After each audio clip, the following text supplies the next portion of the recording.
Hello, my loves. Welcome to the conversation. We're about to have Linda Sarsour come join us. I'm really excited, actually, that she's going to be with us here. Here she comes. Hi, Linda. Hello, my friend. How are you? Alive, breathing, and grateful. Alive, breathing, and grateful. I'm really grateful to have you here.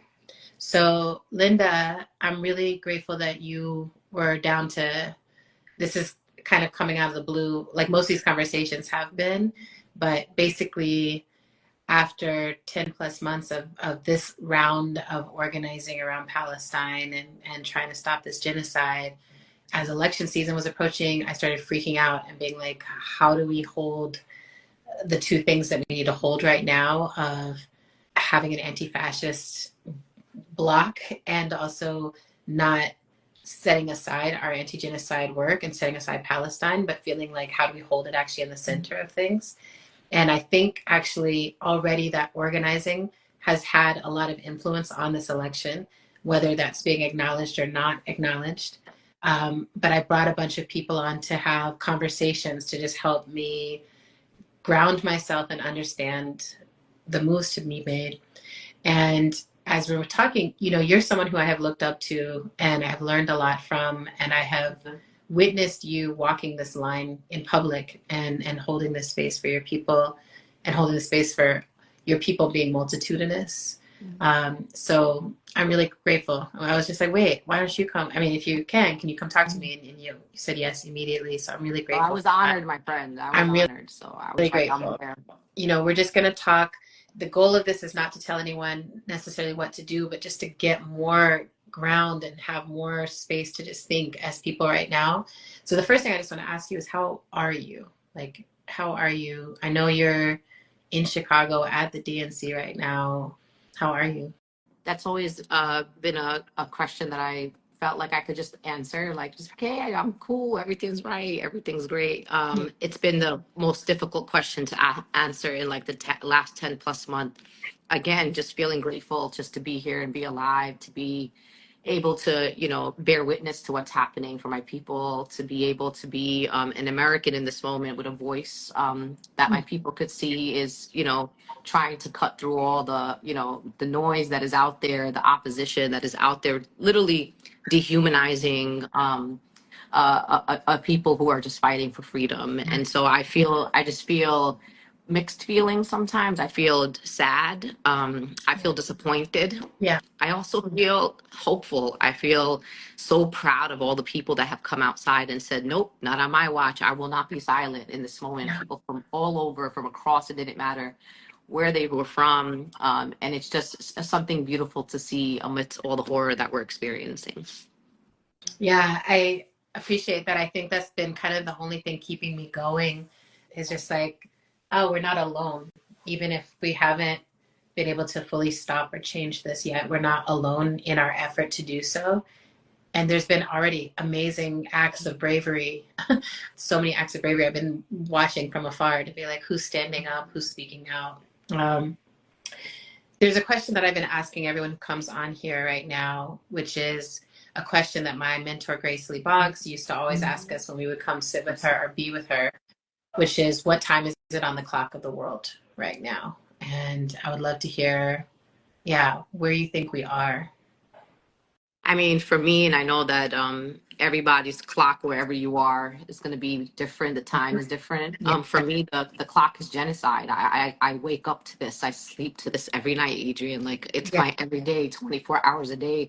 I can't think about anything else but this idea that we live in a world where there are very powerful people like Benjamin Netanyahu who are testing the limits of our humanity around the world, testing the limits of the United States of America in this moment, and engaging in some of the most horrific things. And we know, and you know, and I know that, you know, the genocide in Palestine, number one, is not the only horror that this world is experiencing right now. And it's also not the only genocide that's ever happened in history. Yeah. And we know that the world has been inflicted with extreme inhumanity and genocide and torture and all the things and depravity and everything. Yeah.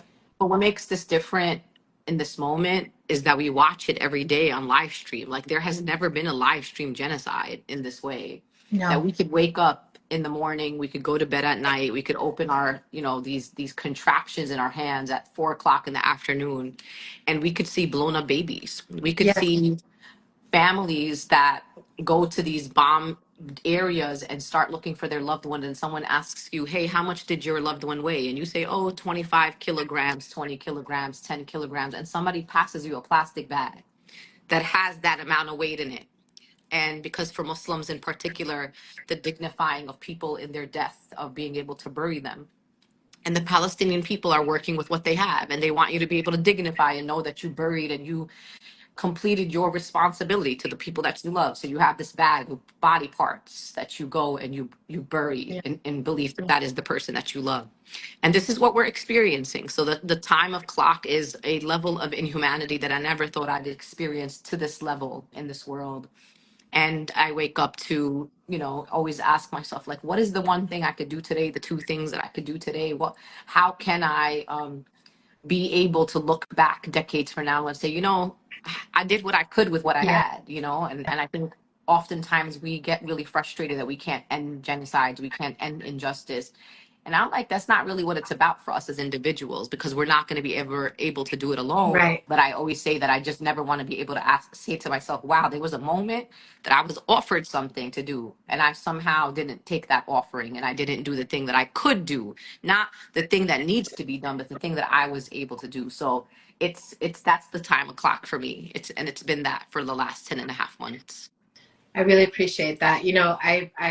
I'm book touring right now, and one of the things that people keep asking is like, well, how do you stand up, or how do you find the way to speak up about these things, or the courage? And I'm like, it is that question, because I'm like, it's not that I want to. I don't know anyone who wants to step out and take on what comes with speaking up on something that people want to shut down and want to erase. I'm like, I don't know people who wake up every day like, that's what I want to do. But you do it because it's what needs to be done, and because you put yourself in relationship to it historically, right? Where you're like, I have to look back at this, because I know that we look back at times. I look back and I was like, what were you doing when my people were enslaved? What were you doing during this Holocaust? What were you doing during this, as Indigenous people were being removed from the land here? That's what, don't talk shit about any of that, because right now is your moment to do something different and to show up differently.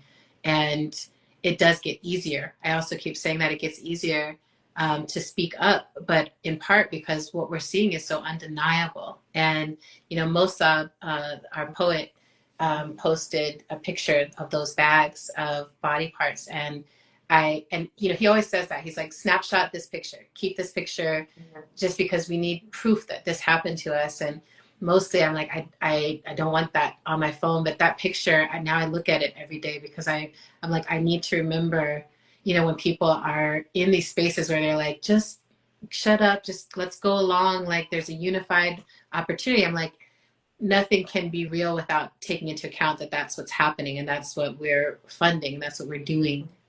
So there's this, Octavia Butler is one of the other people that I'm also always uplifting. She wrote really devastating speculative fiction about how we could be ready and what we needed to understand. And one of the things that she was always pointing to is like, you don't seem to understand where we are in history and where we are, what's possible, and both on the bad and also what's possible in terms of what we could do. So I wanted to ask you that question, as someone who's been in this movement for a long time, working on a lot of different fronts. What do you wish more people understood about this particular moment?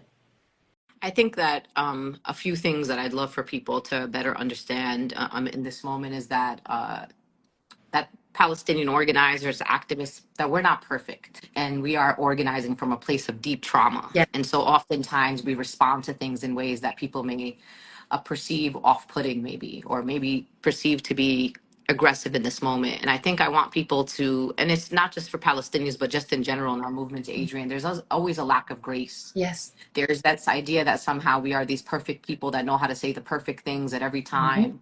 And that's not the case. And it's never been the case for Black women, for other marginalized people, for Indigenous activists, for, of course, now for Palestinians.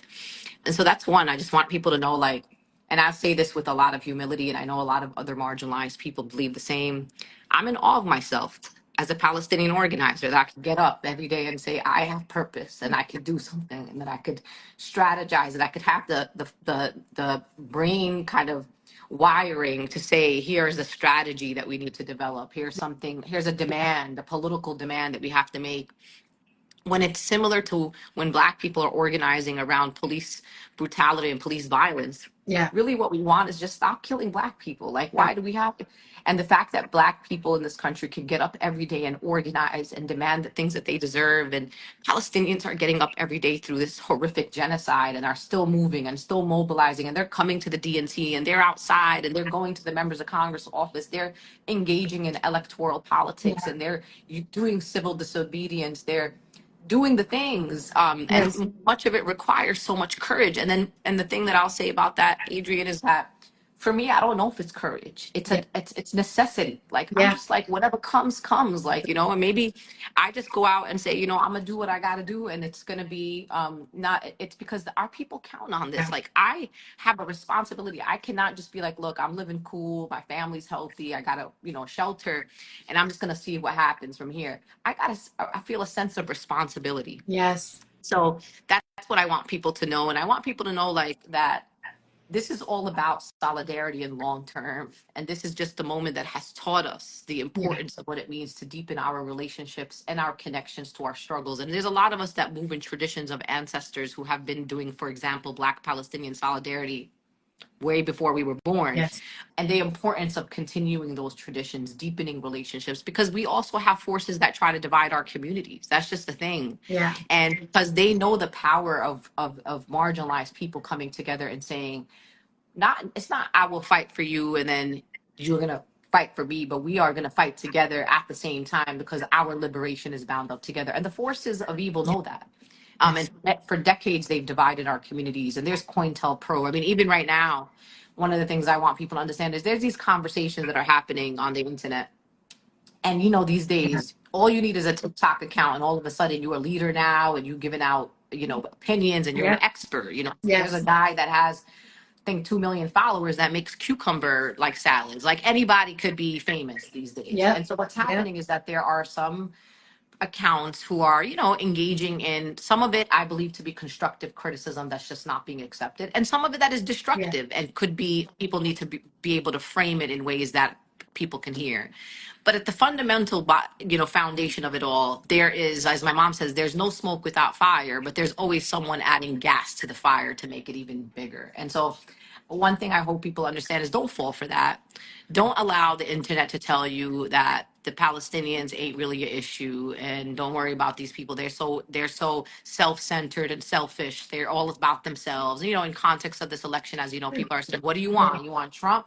Like, what do you want? Trump is bad." And not understanding that we are Muslims, most of us that are fighting in this movement. Like, trust me, you don't need to lecture me about Donald Trump. I organized for 4 years under that man, under constant threat, like, of my life. Like, my Yes. family, I put my family in the front lines of some of the most horrific things. Like, I'm also in awe that my children seem Yes. semi-normal in this world, and they grew up and they went to college and were able to go through the last 20 years that the things that I regret oftentimes putting them through. But my point is to say that Mm.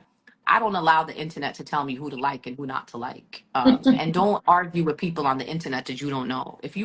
Sometimes if Adrian said something on the internet and I know Adrian in real life, I'm gonna be like, hey, I'd Yeah. love to have a conversation with you. Yes. Do that type of deep Yeah. organizing. You got a problem, or there's a conversation that's happening and you want to have that, find someone, a coworker, your friend, your neighbor, somebody that you already, but to be arguing with people on the internet and do this Black Palestinian thing, when of course there are also Black Palestinians, which people always forget. Don't do that. Don't do that. Don't play into it. Don't fall for it. And I won't deny that there are some things that need to be talked about. And this, Adrian, every community, our community is not exclusive when it comes to anti-Black Yeah. racism. It Yeah. is Yeah. something for many years that we have worked through in this community. These are communities who come to a country, many of whom look just like me, fair skinned from the Levant. Yeah. They come to the United States. They want to be in proximity to power. Yeah. Whiteness is power in a lot of people's eyes. And then this country has demonized, dehumanized, criminalized Black people, even to the point where the depictions we see on our televisions in other parts of the world, we're only, they literally, it's like, what is that old movie that I used to love? Like Menace to Society is like the movie that everybody watches, like in the Yes, you're Middle like, East. So, oh, so black. again, we are grappling through our parents and grandparents to be able to unlearn Yeah, this type of racism that has been, because we don't, this is not a thing in other parts of the world. This racial construct is an American construct that unfortunately a lot of immigrants learn fall and into. and get into, and it's like we have, it's our responsibility to go through it. But in the meantime, let's not fall for it. Let's Yeah. have the courageous conversations when necessary, but don't let the internet fodder divide our people, because that is exactly what our opposition wants. I really, really appreciate this. Both things. I really appreciate the like, remember that the people who are doing this organizing right now are not perfect, or I might say are perfect, but are also traumatized and grieving and angry. And like that the perfect response right now is to be feeling all of that. Like that is the appropriate response. And I keep having that feeling because I'm just like, people will come up and they'll be like, really a big fuck you about something. And I'm like, yes, absolutely. Like I can't I can't argue with it. Like to me, there's a part of it at all times where I'm like, if you're sitting in this position of being an American, you have to receive some fuck you from the rest of the world, because there's a lot that we have put out, and there's a lot that the duality of what's being spoken of right now. We have to cease this fire. Here's some more bombs. We have to stop this. Here's some more bombs. We have to stop this. I'm like, it's exhausting. And if I wasn't here on the dirt here, looking around and seeing all the people who are organizing against it, I think I would also be holding so much critique. And I hold a critique from inside as well. But I really appreciate this piece around not letting ourselves be divided. Part of what I've been trying to hold right now is that we have to be able to put pressure on folks who are running for office. And we also have to not put any expectation on people who are like, I'm grieving family members, to try to go and talk about the compromises of this election. Like, I feel like we have to be able to hold each other across very different strategies right now, and to understand like there's a reason for each of these. There's a reason where we're trying to move all these different pieces. So for me, that right action has been, I'm really paying attention to who's base building, who's got a following, who's with working people, who's with poor people, who's actually, and also, but trying to avoid the monolith, because I hear people say, well, one Palestinian told me this, and that's the way, or one black, and I was like, there's no monolith. No. There's no one Palestinian stance. There's not one black stance. There's not one black women stance. There's none of those things. We get to be multitudinous and complex. That's what decolonization allows for us to do, even in these moments. But I wanted to ask you about that, is basically there's so many actions that are possible for people. There's so many ways that people could be showing up in this moment. And I see how you're showing up. I see how you're speaking out. I wanted you to hear a little bit about how you're showing up in the DNC space in this moment, and what do you think is right action right now? I think that one of the reasons why I probably am a little bit more emotional than I usually am when I'm doing like my own lives and just being, in different spaces, speaking to different people, is because the DNC is a very dehumanizing place. And I don't mean that about the kind of individual rank and file Democrats. I mean that just in general as an institution. There is a lot of having to prove ourselves and our humanity to even get our issue even anywhere remotely near a conversation that is on a high level at this place. I mean, believe it or not, I felt for myself conflicted, because I was outside at the protests and with a lot of incredible human beings that were outside, demanding more from our political parties, demanding more from this government. And then at the same time, I was also inside. And so I'm one of those people that straddles these two worlds that are hard. And it's a place where like I have to check my spirit quite often. And when I was inside the DNC, both in the United Center and at McCormick Place, where there's a lot of these meetings and things and caucuses happening, and the United Center is where the main event happens, I felt like a billboard. And there was something a little powerful about that, in the sense that I was just standing there, like, look me in the eye, like, you are here. You are, all committed to this idea that this party is going to win the White House again, come January.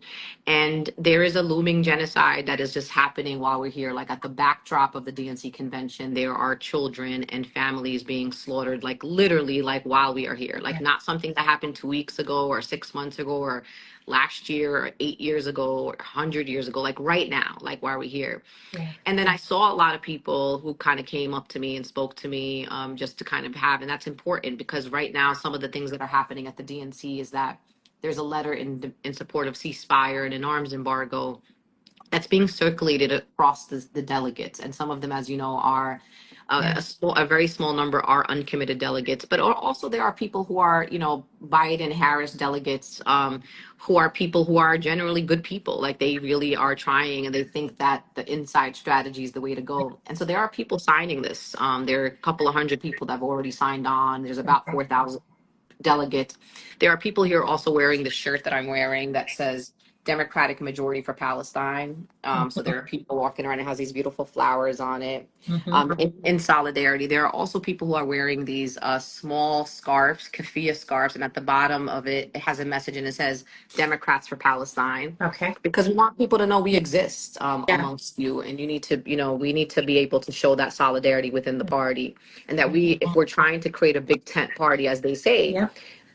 people who believe in the rights, and freedom of the Palestinian people are going to be either part of this tent, or you're just going to have to be specifically clear that we're not. Okay. And so that's hard. And then when I was on the line to get into the United Center, yesterday, it was like a long line, you go through security and stuff. And, I was passing by protesters out there, and it was one young Asian American kid, literally like a young man, like probably like 17 or 18 years old.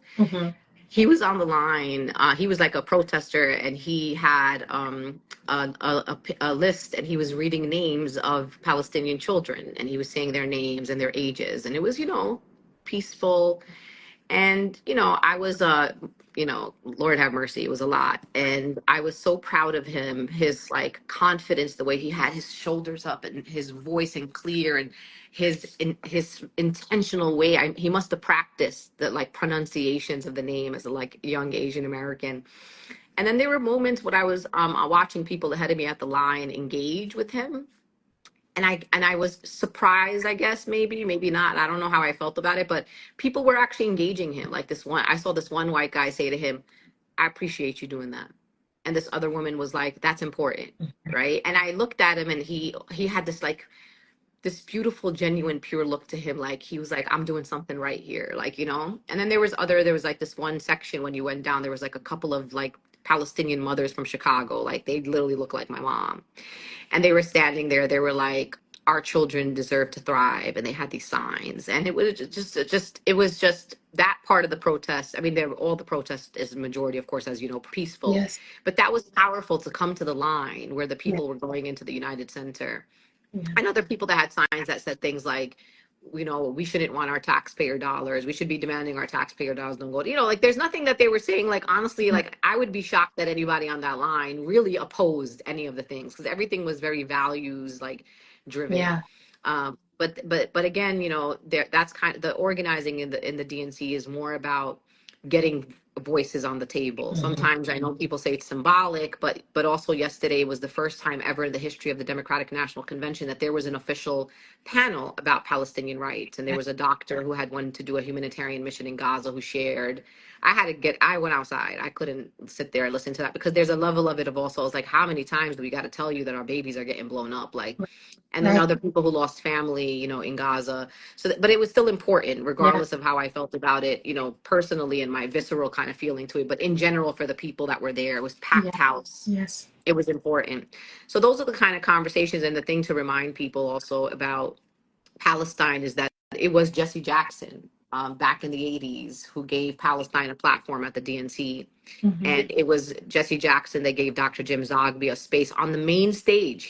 Dr. Zogby talked about ending occupation literally from the main stage of the DNC. Yeah. Because a black man got up at that time, during a time where people told him, "Sit down," told him, "This ain't your time." And he was like, "Listen, I don't know about you, but it is my time. The clock says black man's about to run for president." He ran twice, and he changed the rules of the party. And I think one of the things I'm walking out of the DNC believing and feeling is that there was a black man at some point, and of course other people you already know this, but someone like Jesse Jackson that put his name on the line and put his reputation and safety on the line, that Yes. he not only ran for president, but apparently he's behind a lot of the rules changes that happened at that time to even make the Democratic Party even a little more democratic, even though there's much more work to do. But again, there was like so much history and legacy, and being able to say now, when we get to say 20 years from now, oh, there was a panel about Palestinian human rights for the first time at the DNC. Right. But again, I also know the critiques of our, of my people, and of our movement, saying like, is the DNC symbolic? Do we have to break from the two-party Mhm. system? And I want people to know another thing, that is a valid conversation to be had. And I don't want people to dismiss people in this moment who are having that conversation. Yeah, I keep saying the same thing. I am a member of the Working Families Party, and I've been really tuned in. You know, it's hard because I'm like, I've done electoral organizing for a long time. I did electoral organizing back in 2003, 2004. Like, I've been watching it for a long time, and I haven't seen any of the third parties build up at the local level in a way that I feel like could mean it's a viable strategy at the national level right now. But that doesn't mean that I'm not 10 toes down for the ideas, right? So I'm like, the idea is Mm-hmm. great. I know we have really good ideas. What we need to figure out is like, what are the vehicles by which our ideas can benefit the majority of people? And I don't think that happens through the electoral process. I think that happens through our organizing process and the other formations and communities we build and how we show our ideas. And then I think we figure out, okay, how do we navigate these moments? The thing I'm most interested in at these moments is that so many people are actually paying attention to the political process. This is when Americans have been socialized to say, I speak up now, I think out now, this is when I get involved. And so it's like, okay, in this moment, we want you to hear not another bomb. We want you to hear arms embargo. We want you to hear that you can stand with Palestine and with Black people and with trans people and with LGBT people and with women's rights for our bodies. And all of these things are actually part of the same issue. I think one of the things that has traditionally happened in movement has been progressive accept Palestine.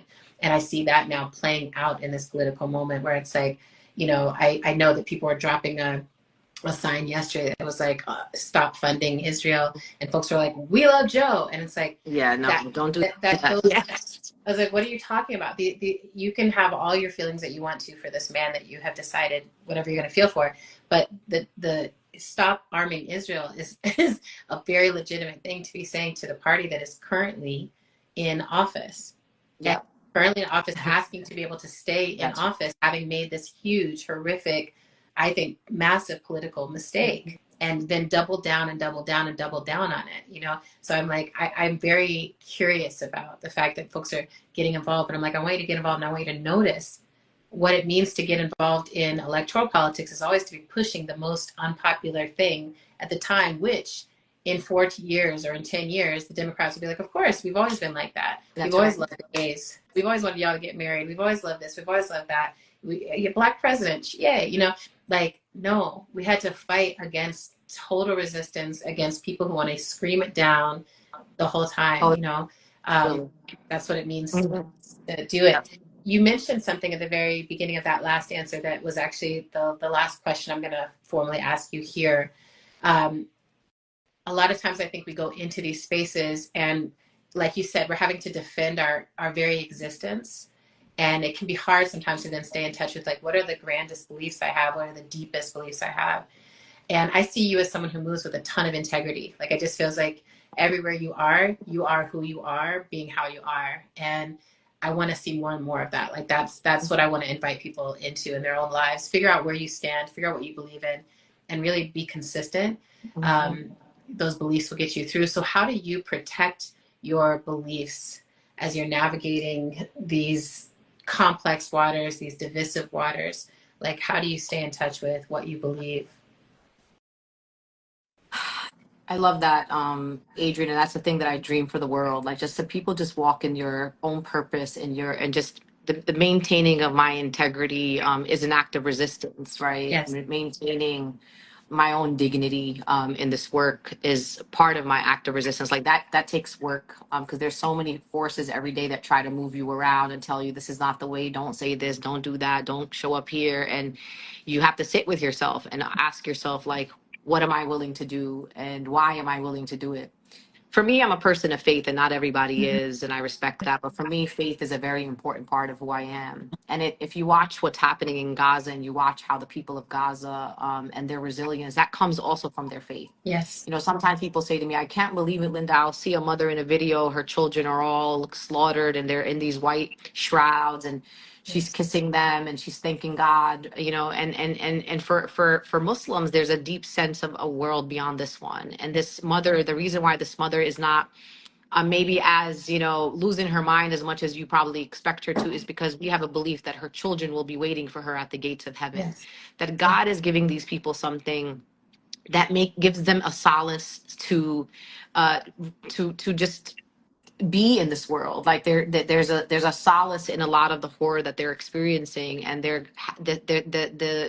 that's kind of for me as a Muslim, is like, you know, I got a limited time to be here, and I don't know how long I have. It could be a month, it could be 50 years from now, and Yeah. and every day I get up and I say, I'm gonna do what I can with what I have. I've been given gifts, and you have been given gifts, and Yes. we don't appreciate the things that we are capable of doing. And I always say, why do I have these gifts? Why did God give me these things? Why do I have, you know, why am I someone who could stand in front of a room of people and say the Yeah. things? You know, why am I someone that has this skill and that skill and this degree? And there's a reason for that, and I believe in that. And so for me, I say to myself that there's nothing that I'm sacrificing in this moment anywhere close to what my people are sacrificing. And so for me, that pushes me every day. I'm like, what are you talking about? Yes. Wipe them tears and get up. And you know, and it sounds like, you know, we're being aggressive towards ourselves,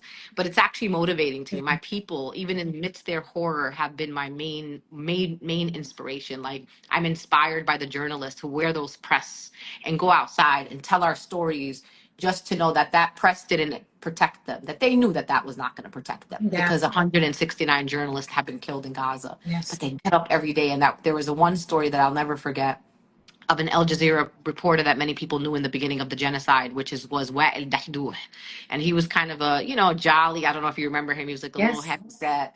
And I loved him so much. I was like, I would watch Al Jazeera religiously just because I wanted to hear him. And there was that one day that he's reporting, and there comes the ambulance rolling people in, one of whom, which was, you know, his Yeah. son and his Yeah. wife and grandbaby.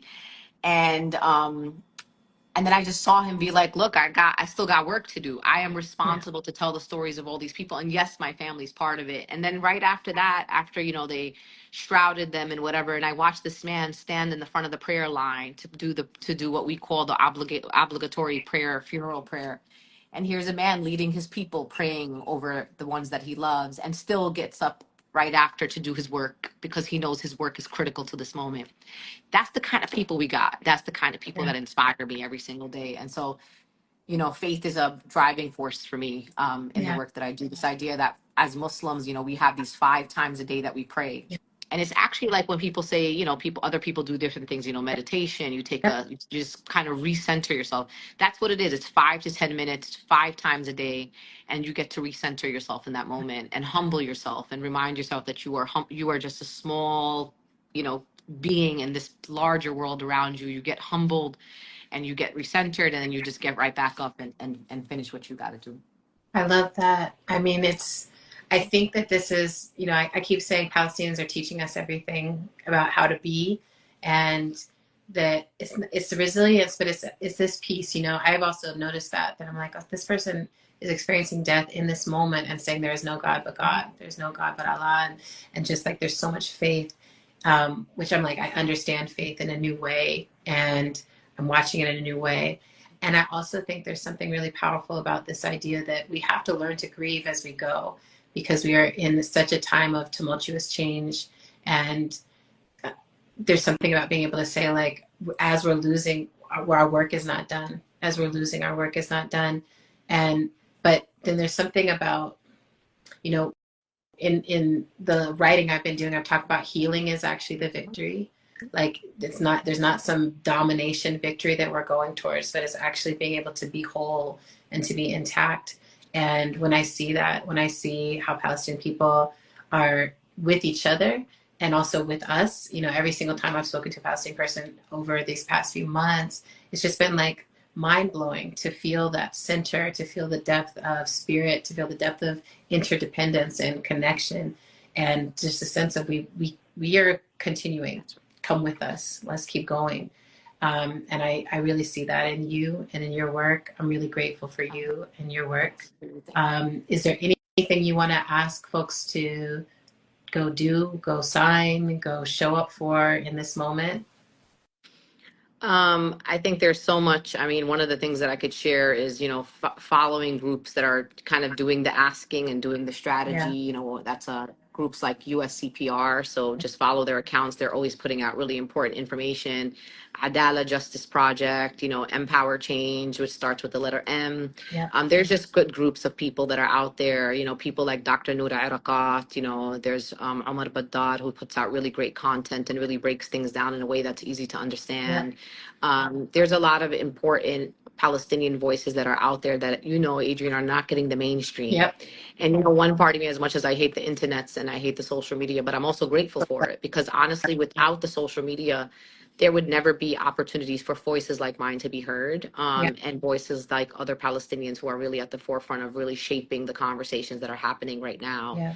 And so again, just following people, taking action, especially things that, require like a petition or sending an email to your member of Congress. Like, I know sometimes it's annoying to do, but I promise you that it makes a difference. And, just like a few weeks ago, we did a petition asking Joe Biden to designate immediate families of American Palestinians from Gaza, right? And we got like somewhere around 80 members of Congress to sign that letter to Joe Biden. And I know that doesn't seem like much to some people, but we've never had members of Congress ever, maybe 2, maybe 6. If we were lucky, maybe 8. Yes. But to get people in the dozens, over 140 members of Congress that support ceasefire, I know that for others, people are like, that's nothing, like compared to other issues.